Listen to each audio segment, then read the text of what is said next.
Biasanya para pemilik kendaraan itu tidak mengetahui tentang adanya kerusakan di mobilnya.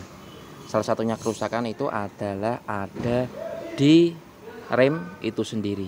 Karena kan yang pemilik ini sering nyoper atau bahkan duduk di samping karena ada drivernya. Dia tidak tahu bahwa nanti ada yang bermasalah di remnya. Jadi untuk para pemilik kendaraan atau driver sebaiknya itu melakukan pemeriksaan rutin terhadap pelek atau remnya. Karena kalau mobil berhenti, kita tengok kondisi dari rem, tebal atau tipis, peleknya panas atau anget atau dingin.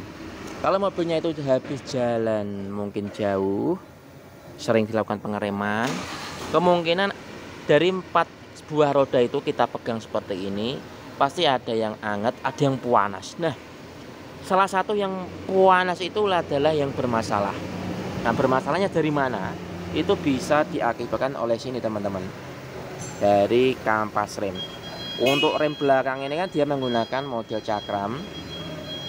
Cakramnya ini ada sebuah piston. Piston ini bergerak mendorong kampas rem, ya. Dan ketika diinjak mendorong, ketika pedal rem dilepas, piston dia akan kembali tertarik ke belakang sehingga piston lepas dari kampas rem. Kampas rem ada jarak dengan disc brake piringan ini.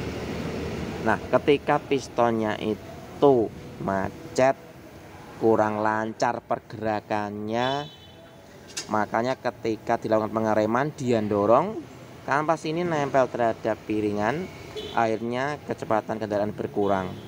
Tapi setelah terjadi rem atau piston yang macet tadi, akhirnya pergerakannya majunya bagus karena terdorong minyak, tapi kembalinya ke kiri atau masuk ke dalam itu kurang. Akhirnya apa? Tetap mendorong kampas rem ini.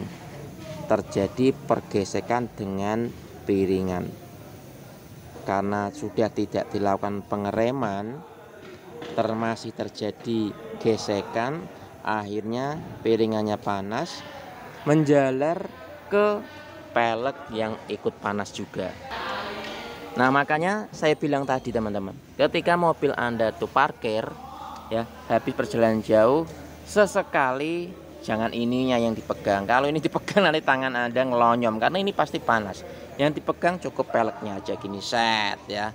Kalau peleknya sebelah depan kanan kiri angetnya atau panasnya sama dengan roda yang di belakang sebelah kanan kiri, maka kemungkinan rem Anda tidak bermasalah.